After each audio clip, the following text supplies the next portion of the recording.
하천 순례자의 교회 2024년 6월 2일 주일 예배를 드립니다. 지금이나 먼저이든 나중이든 홀로 예배실에서 기도하는 시간 꼭 가지시기 바랍니다. 우리가 드려야 할 기도는 나의 잘잘못을 고백하고 용서를 빌면서 동시에 다른 이의 고백을 받아들이고 용서하는 고백과 용서의 기도, 내가 누리고 있는 은혜에 감사하며 하나님께서 내 마음의 소원 살피시고 들어주시는 것을 믿는 감사와 소원의 기도, 예수님 제자로 살아가면서 예수님 뜻을 이루겠다는 다짐과 실천의 기도입니다. 이제 우리는 함께 모였습니다. 예수님께서 가르쳐 주신 기도를 헬라어 성서 본문에 따라서 함께 기도 드리겠습니다.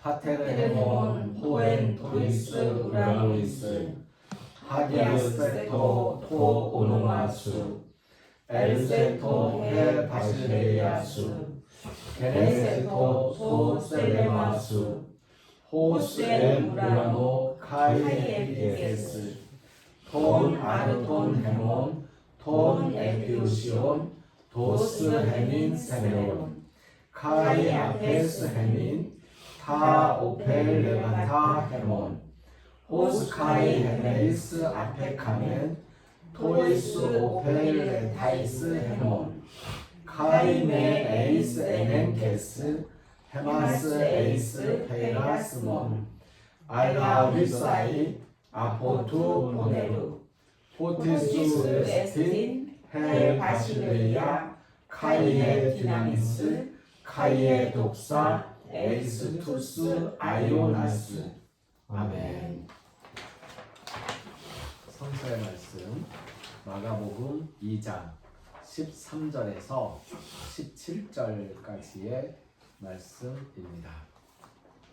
마가복음 2장 13절에서 17절까지의 말씀 읽겠습니다. 예수께서 다시 바닷가에 나가시매 큰 무리가 나왔거늘 예수께서 그들을 가르치시니라. 또 지나가시다가 알페오의 아들 레위가 세관에 앉아 있는 것을 보시고 그에게 이르시되 나를 따르라 하시니 일어나 따르니라. 그의 집에 앉아 잡수실 때에 많은 세리와 죄인들이 예수와 그의 제자들과 함께 앉았으니 이는 그러한 사람들이 많이 있어서 예수를 따름이로라. 바리새인의 서기관들이 예수께서 죄인 및 세리들과 함께 잡수시는 것을 보고 그의 제자들에게 이르되 어찌하여 세리 및 죄인들과 함께 먹는가? 예수께서 들으시고 그들에게 이르시되 건강한 자에게는 의사가 쓸데없고 병든 자에게라야 쓸데있느니라. 나는 의인을 부르러 온 것이 아니요 죄인을 부르러 왔노라 하시니라. 아멘. 오늘 함께 읽은 말씀을 중심으로 지탄받는 사람들과 함께라는 제목으로 은혜를 나누려고 합니다. 예수님께서 처음 부르신 제자 4명은 어부였습니다. 그런데 오늘 5번째로 부르신 제자, 그는 알페오의 아들 레위라고 하는데 그의 직업은 세리였습니다. 그래서 레위와 함께 레위의 집으로 가서 식사를 같이 나누었는데요. 그때 사람들이 모여서 같이 식사를 나누었습니다. 주로 레위의 친구들, 레위와 알고 있는 사람들, 레위와 가까운 사람들이 모였을 겁니다. 그랬더니 그 사람들은 어떤 사람들이냐면 세리들이 많았고요. 그리고 사람들의 눈에 보기에, 바리새인들의 눈에 보기에는 죄인들이었습니다. 말하자면 이런 거예요. 세리는 그 당시에 세금을 걷어서 바치는 사람이잖아요. 근데 세금을 걷어서 누구한테 바칩니까? 로마 총독에게 바치고 로마 황제에게 바치는 거거든요. 이 세금은 그 헤롯 그때 당시 유대의 지역에서 왕노릇하는 사람이 헤롯인데 헤롯에게 가는 세금이 아니에요. 이건 로마 황제에게 가는 세금입니다. 아무리 로마의 식민지가 되어서 살아간 지 몇백 년이 되었다고 하더라도, 몇십 년이 되었다고 하더라도 지금 이 세리가 하는 일은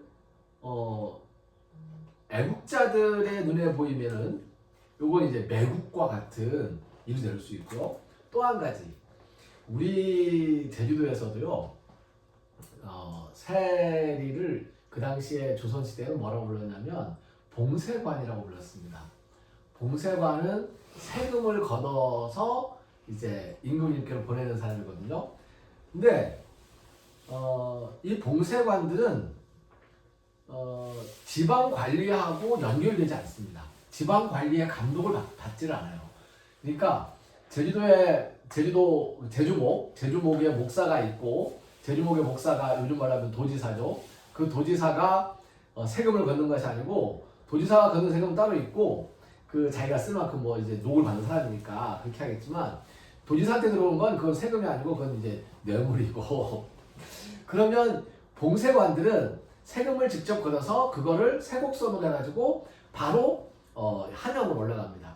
그래서 임금님의 통제를 받는 거죠, 봉쇄관들은. 근데 이 봉쇄관들이 세금을 걷는 사람들이기 때문에 위세가 좀 등등합니다.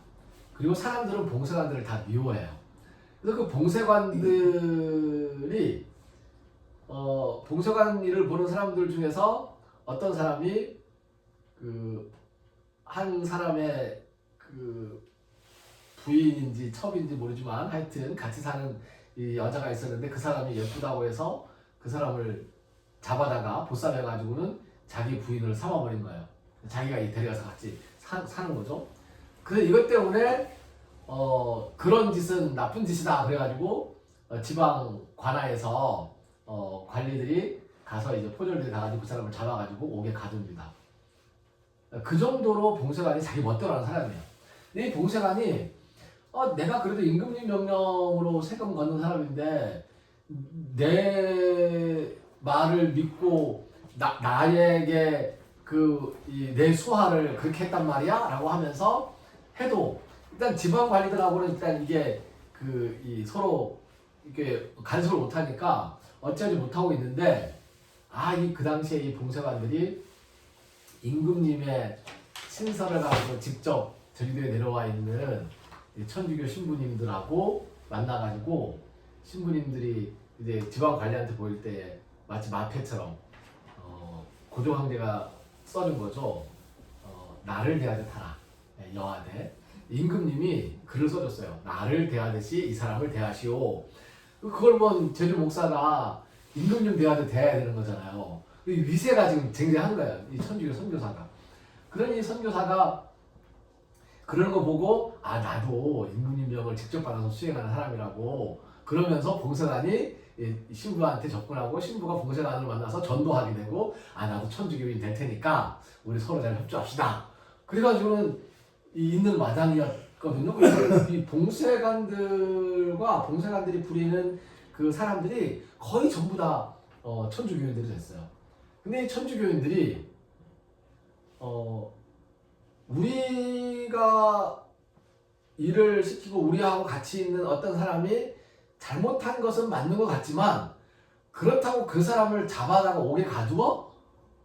그거 누구 맘대로? 그거는 우르르 가가지고 옥문을 부수고 그 사람을 데리고 나와버립니다. 탈옥시켜버려요. 데리고 나와버려요. 그러니까 지방 관리들도 어찌하지 못하는 이 권세를 가진 사람들이었었죠, 봉쇄관. 봉쇄관을 얼마나 믿겠어요. 그래서 그때 그거를 계기로 해서 제주도 대정에서 들고 일어났던 것이 바로 이재수의 난이었습니다. 그러니까 이재수의 난의 그 출발 지점이 바로 요 부분이에요. 근데 그때 이재수의 난이 일어났을 때에 사람들이 늘 하는 얘기는, 천주교인을 몰아냅시다. 그러면 사람들이 천주교인 몰아내거나 말거나 무슨 상관인데 라고 해서 그 말에는 호소력이 없어요. 네. 두 번째, 봉쇄관들이 우리한테 세금을 너무 많이 걷지 않습니까? 이 세금을 반으로 줄입시다. 그러면 맞아 세금을 줄여야지. 그러니까 봉쇄관에 대한, 세리에 대한 반감, 직접적으로 세금을 거는 사람들이니까 크단 말이죠. 그래서 이재수회단이 우르르하게 되고 이 세금 문제를 가지고 세금을 줄이려고 그렇게 들고 일어나게 되는 겁니다.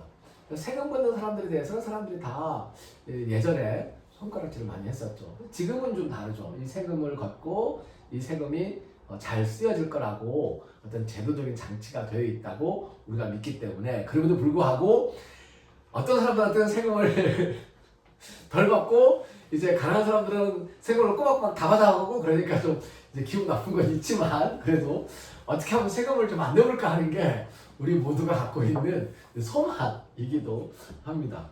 근데 그런 세리였던 레위와 함께 식사를 하는 거죠. 바리새인들의 서기관들이 이 모습을 보면서 손가락질을 하는 장면이 오늘 읽은 성서 본문에서 우리가 상상할 수 있는 모습입니다. 죄인들과 함께 사람들에게 지탄받는 사람들, 사실은 사람들에게 지탄받는 것이 아니고 자기들이, 바리새인들이 지탄하는 그런 죄인들과 함께 어울리는 것을 보면서 이 바리새인들, 서기관들은 예수님의 무리가 죄인들과 한 통 속이라고 힐난하고 있는 것입니다. 근데 예수님께서는 이렇게 말씀하시죠. 건강한 자에게는 의사가 쓸데없고 병든 자에게라야 쓸데가 있는 것이고, 나는 의인을 부르러 온 것이 아니고 죄인을 부르러 왔다라고 말씀하십니다. 예수님께서 자기를 칭할 때 인자라고 얘기하는 경우, 일반화시켜서 사람이라고 자기를 이야기하는 경우도 있고 나라고 분명히 이야기하는 경우도 있는데, 여기에서는 나라고 이야기하고 있습니다. 내가 온 건 죄인을 부르러 온 것이지 의인을 부르러 온 것이 아니다. 이 죄인을 부르러 온 것이 아니고 의인을 부르러 왔다라는 이 말씀을 두고 저는 두 가지 정도의 의미를 짚어볼 수 있겠다라고 생각이 듭니다. 하나는 이 지구가 얼마나 넓어요. 사실은 좁지만 그건 넓잖아요. 지구가 얼마나 넓어요. 이 넓은 지구 중에서 예수님이 2000년 전에 대한민국에 안 가고 일본에 안 가고 중국에 안 오고 왜 그 팔레스틴 땅으로 갔을까? 하나님이 이 땅에 내려오시는데, 뭐하러 내려온 거라고요? 구원하러? 어떤 방식으로 구원을 해요?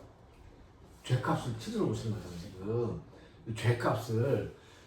하나님이 신이 이 땅에 내려오는데 어디로 갔다는 거예요? 팔레스틴으로 갔다는 거예요. 이스라엘로 갔다는 거예요. 왜? 거기 왜 간 거예요? 죄인을 부르러. 지구에서 거기에 가장 큰 죄인이 있어서. 그러니까 우리는 보통 예수님께서 이스라엘로 가신 것이 이스라엘이 세계 민족 중에서 대단해서 이스라엘로 가셨다라고 생각하기 쉬운데, 그렇게 생각할 수가 없습니다. 예수님은 죄인을 부르러 죄인들이 우글거리는 것으로 가신 거예요. 어떤 죄인들이 사실 우글거리고 있는 거예요? 다른 사람들을 죄인이라고 손가락질하는 사람들. 나는 하나님의 백성이고 나는 선택받은 선민이고, 그런 다른 사람들은 다 이제 이 죄인들이라고 손가락질하는 사람들이 있는 곳으로 가신 거예요. 그게 가장 큰 죄인이니까. 사실 예수님께서는 지금 세리와 죄인들과 같이 있으면서 내가 죄인만 들었으니까 너는 간섭하지만 너는 의인이라며 라고 말씀하셨지만, 예수님이 더 큰 의미로서 말씀하시는 것은 내가 의인이 아니고 죄인을 부르러 왔는데 나는 죄 지은 거 없다, 나는 잘났다 라고 하면서 고고하게 나는 의인이라고 하면서 다른 사람들의 죄를 지적질하고 있는 너희들이 바로 가장 큰 죄인이기 때문에 내가 지금 이 땅에 온 거야 라고 말씀하시는 거라고 저는 생각을 합니다.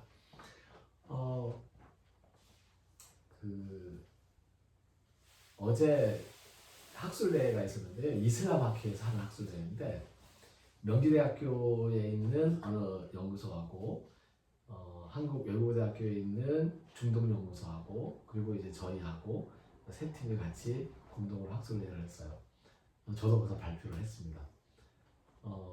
이슬람 학교에서 내가 뭘 발표하지? 라고 생각을 하고는 막 그러다가 이스마엘하고 이스라엘, 야곱, 뭐 이제 이삭, 아브라함 그 이야기를 한번 뒤져보자. 그리고는 창세기에서 해당되는 그 부분, 아브라함부터 에서까지 이어지는 그 부분을 다시 한번 꼼꼼히 읽으면서 찾아봤어요. 그러다 보니까 갑자기 궁금해지는 게 이슬람에서 보는 코란을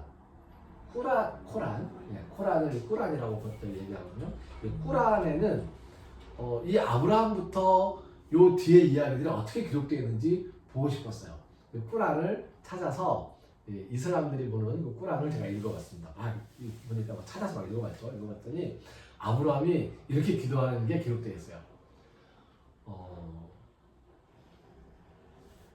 하나님은 홀로 영광을 받으소서. 그러면서 이스마엘과 이삭을 저에게 허락해 주셔서 이 늙은 나이에 이스마엘과 이삭을 낳게 해주시니 감사합니다. 하나님께서는 홀로 영광을 받으소서 라고 기도를 하는 거예요. 그리고 이삭을 번제로 저기 보낸 그것도 기록이 되어 있어요. 근데 이 창세기에는 이삭이라고 적혀 있어요. 이삭에게 짐 메우고 간 건데, 근데 그 꾸란에는 이삭이라고 적혀 있지 않고 이스마엘이라고 적혀 있지 않고 아들이라고 적혀 있어요. 근데 누군지 모르겠어. 그러니까 이스마엘인지 이삭인지 모르겠어요. 근데 달라요. 어떻게 다르냐면 창세기에서는 그 이삭이 묻잖아요.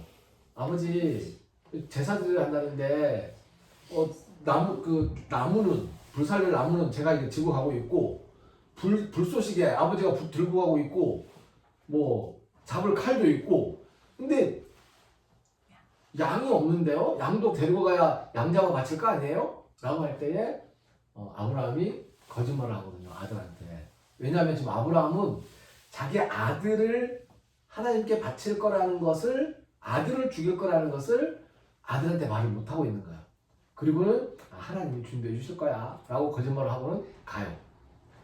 근데 이제 막 이삭을 죽이려고 할 때에 하나님이 야 너 뭐 하는 짓이냐 그렇게 하지 말아라. 그리고는 이제 못하게 하시고 양을 이제 바치게 하거든요. 똑같은 장면인데 어떻게 달라지냐면 꾸란에서는 이렇게 얘기합니다. 아들이 아버지와 함께 같이 일할 나이가 됐을 때 그럼 하면 16살, 20살쯤 됐을 때 그렇다면 어린 아이가 아니고 이삭이 아니고 다 큰 이스마엘 정도라고 상상할 수 있겠지만 이스마엘이라고 적진 않았어요. 거기에. 그래서 사람들은 다 이스마엘이라고 믿는 거예요. 이슬람 사람들은. 근데 그 아들을 데리고 가는데 아버지가 이번에는 아들한테 의논을 해요. 아들이 장성했잖아요. 야, 내가 어젯밤 꿈에 하나님이 나타나가지고 너를 제물로 바치라는데 어떻게 했으면 좋겠냐. 이게 어떻게 될지 모르겠다. 그랬더니 아들이 아버지의 뜻이 아니고 하나님의 뜻대로 하십시오. 제가 죽어도 괜찮습니다. 가시지요. 주저할 게 뭐가 있습니까? 하나님이 나를 받겠다는데 갑시다. 그리고는 이스마엘이 아버지한테 힘을 더 주면서 아버지랑 같이 가가지고 자기가 이제 우리 묶읍어. 이제 나 누구나 이제 나 죽였어. 이런 거예요. 하나님이 아브라함이 딱 죽이려고 하니까 그때 다시 하나님이 나타나가지고 그러지 말아라. 이거는 이제 희생제물을 따로 준비해 오신 걸로 제물을 드렸다라는 거죠. 그러니까 요 달라진 이야기가 꾸란에도 나오고 조금 다 다른 얘기 나오죠. 꾸란에서도 이스라엘이라는 말이 나옵니다. 근데 꾸란에서 이스라엘은 뭐 어떻게 설명하냐면 이 꾸란이 언제 쓰여진 책이냐면 500년경에 쓰여진 책이에요. 신약 성경보다 좀 늦게 쓰여진 책입니다. 그러니까 기원전 1000년쯤에 기원전 1000년에서 500년 사이에 그때 구약 성경이 쓰여졌고 신약 성경이 AD 서기 한 뭐 100년까지 어간에 쓰여졌고 그 다음에 꾸란이 또 한 500년 뭐 400년, 500년, 600년 요 사이에 이제 쓰여졌는데 이게 사람들이 쭉 들어왔던 이야기, 자기가 읽은 이야기를 가지고 이게 계시의 글로 딱 쓴 거잖아요. 그러면 그 당시에 사람들이 그 당시에 그 서아시아에 살던 그 사람들이 갖고 있는 기본적인 생각들이 그 꿀 안에 들어있을 텐데, 그 꿀 안에는 이스라엘을 어떻게 표현하냐면 하나님을 믿는 사람들이 이스라엘이다 라고 꿀 안에 표현되어 있어요. 그러니까 그 이야기는 핏줄에 따라서, 그러니까 우리말로 단군의 자손이 한민족이다라는 것이 아니고, 우리가 함께 살면서 우리가 우리의 어떤 그 이념을 같이 하거나 우리의 생각을 같이 하거나 우리의 문화를 같이 하는 사람들이 한민족이다라고 하는 것 같은 거예요. 근데 이스라엘은 하나님을 믿는 사람들을 이스라엘이라고 한다. 하나님을 히브리어로는 엘이라고 하고, 그 이슬람 아랍어에서는 그분이라고 해요. 그분이라는 그 뜻이 알라예요. 알라. 그래서 엘 그리고 알 이렇게 되는데, 저는 어저께 발표할 때 그 리을자 시은인 것 같습니다라고, 애와 아가 달라지는 거니까 리을자라고 그렇게 말씀을 드렸었는데, 근데 그러면서 이스라엘의 해석을 다시 한번 생각을 해봤어요. 그랬더니 하나님을 믿는 사람들이 이스라엘이다. 그 이야기는 이스라엘을 어떻게 해석하고 있는 거냐면, 이스라엘, 엘, 하나님이 다스린다. 하나님이 정복했다. 하나님이 윈이다. 이런 뜻이에요. 하나님의 승리, 하나님께 다스리는 사람들. 그러니까 하나님의 다스림을 받는 사람들, 하나님을 믿고 하나님께 복종하는 사람들, 그 사람들이 이스라엘입니다. 라고 꿀 안에서는 설명을 해요. 근데 창세기에서는 이스라엘이라는 이름을 언제 등장시키냐면, 야곱이 하나님의 천사와 밤새 씨름하며 그 기도하고 난 다음에 그 기도를 딱 들어주니까 그걸 어떻게 얘기하냐면, 내가 하나님 이겼어 라고 해서 하나님을 이겼다. 그러니까 이스라엘 중에서 엘을 주어로 보면 하나님이 이겼다, 하나님이 다스린다예요. 그 다음에 이스라엘에서 엘을 목적으로 보면 하나님을 이겼다가 되는 거예요. 근데 창세기에서도 이스마엘이라고 표현할 때 이스마엘을 뭐라고 하냐면 들으시는 하나님, 하나님께서 들으셨다라고 이야기해요. 그래서 이스마엘의 뜻을 하나님이 들으셨다, 들으시는 하나님이라고 해석한다면, 똑같이 이스라엘인 경우에는 하나님이 이겼다, 승리하시는 하나님, 다스리시는 하나님, 이렇게 해석을 하는 게 맞을 것 같거든요. 그 언어 구조상. 아무튼 꿀 안에서는 그렇게 설명을 하고 있습니다. 그래서 그런지 아까 말씀드렸던 아브라함의 기도에서 뭐라고 아브라함의 기도가 맞으냐면, 이 늙은 종에게 이스마엘과 이삭을 주셔서 감사합니다. 하나님 홀로 영광을 받으소서. 우리의 기도를 들으시고 응답하소서. 들으시는 하나님에 대한 이야기를 얘기하기. 들으시는 하나님은 이스마엘이거든요. 이스마엘의 이름을 갖다 넣습니다. 그러면서 이제 제가 어저께 이야기할 때는 어떤 걸 가지고 얘기하냐면, 이렇게 본다면 사실 이스라엘은 지금의 팔레스틴을 비롯한 모든 사람들을 이스라엘이라고 부를 수 있을 텐데, 이슬람 사람들도 자기들을 이스라엘이라고 부르는 거거든요. 하나님을 믿는 사람들이기 때문에 알라를 믿는 사람들로서 자기들이 이스라엘이라고 부르는 건데, 근데 이스라엘이라는 나라가 있잖아요. 그럼 그 이스라엘이라는 나라에 있는 그 사람들은 굳이 민족적인 지파로 따지면 누구예요? 유다인 거죠. 유다 지파예요. 유태인들이에요. 이게 그 야곱의 12아들 중에서 한 아들인 유다의 혈통만 지금까지 쭉 이어져 내려오고 있는 거고, 나머지 11명의 아들들은 다 혼혈이 되어서 족보가 사라졌어요. 다 족보가 사라졌어요. 족보가 사라졌지만, 족보가 사라졌어도 그들은 계속해서 살고 있는 거잖아요. 그게 이스라엘인 거예요. 족보가 없이 신을 향한 믿음을 지키면서 사는 사람들은 이스라엘. 족보를 가지고 그 족보에 근거해서, 족보를 의지해서 자기들의 힘을 행사하는 사람들은 유태인들이고, 근데 이 유태인들이 국가를 건설할 때에 이스라엘이라는 이름을 갖다 쓴 거죠. 이스라엘은 BC 700년경에 721년 하여튼 700년경에 망했고요. 유다는 BC 500년경에 망했어요. 그러니까 북왕국 이스라엘은 BC 700년경에 망했고 한 200년쯤 뒤에 유다가 망했고 그 이후로는 유다라는 왕국도 이스라엘 왕국도 세상에는 존재하지 않았어요. 이게 언제적 얘기면 지금부터 2500년 전 얘기예요. 2500년 전에 사라진 나라에 그 어떤 민족이 딱 나타나가지고 여기 우리 민족 우리 조상의 땅이기 때문에 나라를 건설하겠어 라고 해가지고는 1948년도에 팔레스타인에 들어가가지고 나라를 세웠으면 그 나라 이름을 유다라고 하면 될 일이지 다른 사람들 이름을 갖다가 자기 이름으로 이스라엘이라고 이름을 써서 붙여놓은 거죠. 이 사람들은 자기들의 핏줄에 대한 순수한 혈통에 대한 자긍심과 자부심을 가지고 혈통이 족보가 사라진 이제 막 혼혈로 되어 있는 이스라엘 사람들을 이스라엘이 아니라고 무시하면서 자기들이 이스라엘이라고 이스라엘 대표성을 주장하고 있는 겁니다. 지금 이 시대에도 이렇게 자기들의 갖고 있는 어떤 내세울 것 하나를 가지고서 다른 사람들을 손가락질하고 있는 그래서 그들을 내쫓으려고 하고 있는 그들을 죽이려고 하고 있는 그러한 사람들이 유대민족인데 이 예수님 시대에도 2000년 전에도 바리새인들이 자기들이 내세울 것 한 가지를 가지고서 잘난 척하면서 의인이랍시고 다른 사람들을 다 죄인으로 그렇게 내치는 그런 모습을 보이고 있는 겁니다.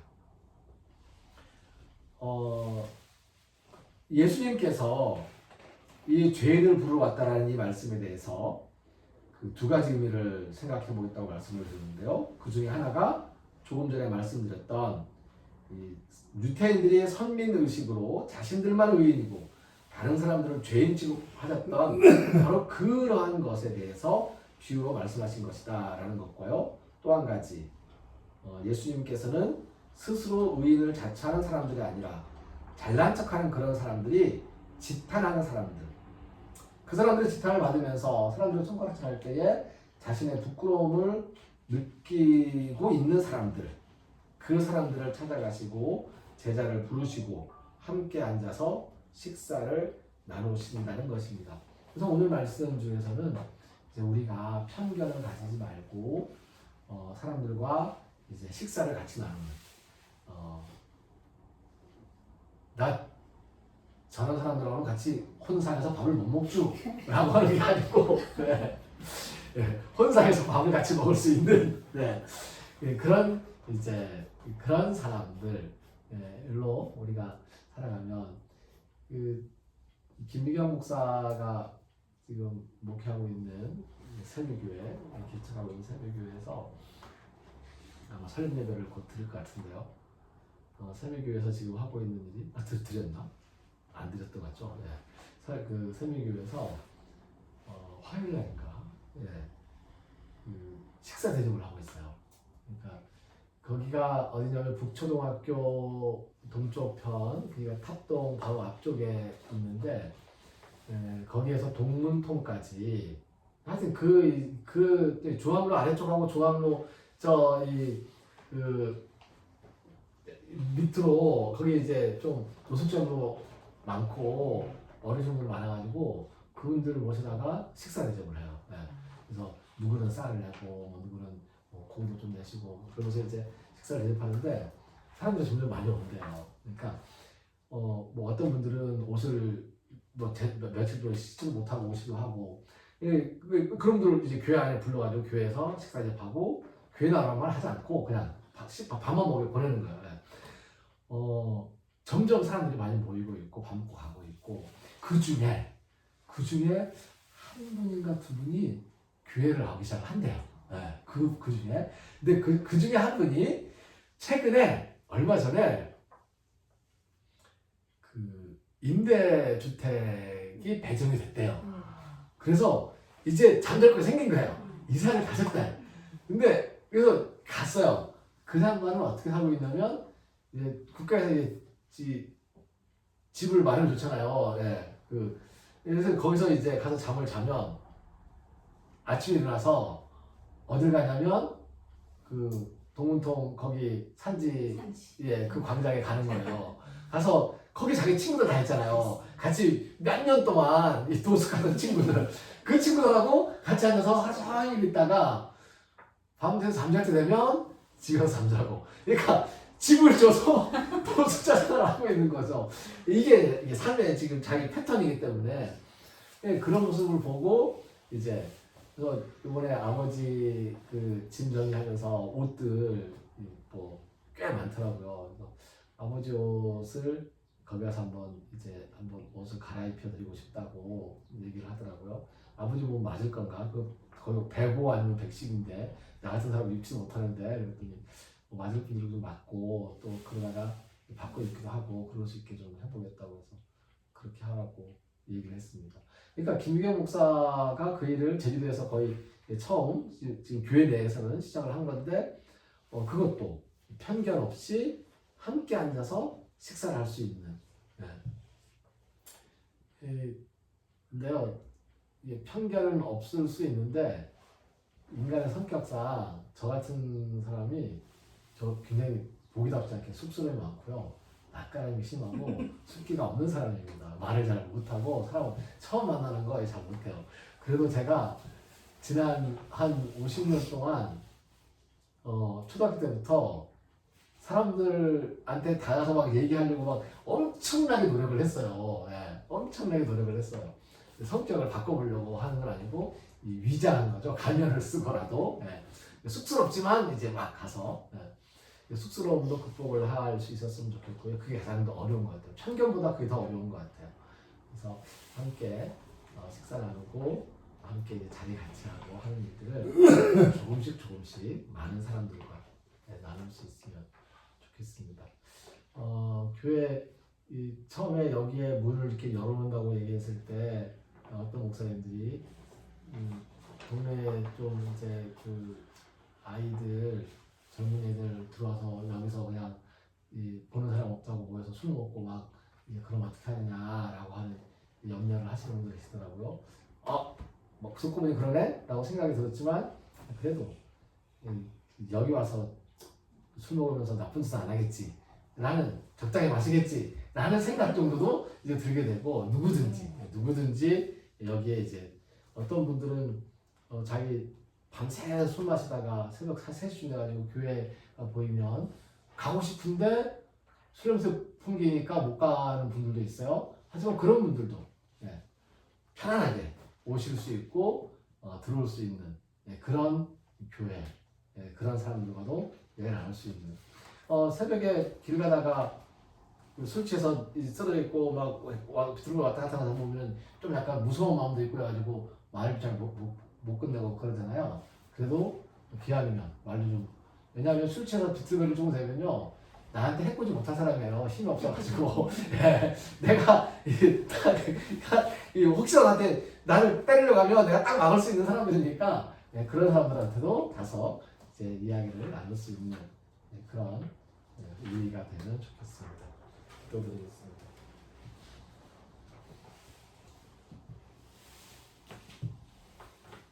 유태교의 율법을 철저하게 지키면서 스스로 의인이랍시고 세리와 죄인들에게 손가락질을 하던 바리새인들과 서기관들에게 예수님께서는 죄인을 부르러 왔다는 말씀을 분명히 해주셨습니다.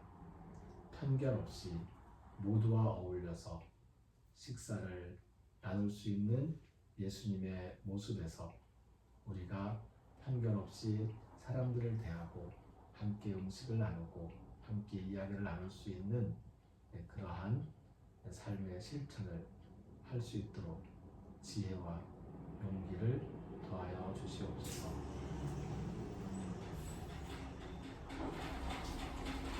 예수님의 마음으로 세상에서 모든 사람들을 만나며 편견 없이 사랑을 나누리라 다짐하는 우리 모두 위에 길을 걷는 순례자들과 순례자들을 섬기는 일꾼 순례자들의 그 손길, 그 마음, 그 영혼 위에 하나님께서 내려주신 복을 헤아리면서 하나님께 감사하는 마음으로 정성을 다하는 헌신하는 그 땀들 위에 이제부터 영원까지 함께 하옵시기를 우리 주 그리스도 예수의 은혜와 사랑과 하나님의 은혜와 성령님의 교통하심 영원까지 우리 모두와 함께하여 주시기를 간절히 축원하옵나이다. 아멘. 베네세토 토셀레마스 청소합니다. 베네세토 토셀레마스 베네세토 토셀레마스 베네세토 토셀레마스 베네세토 토셀레마스.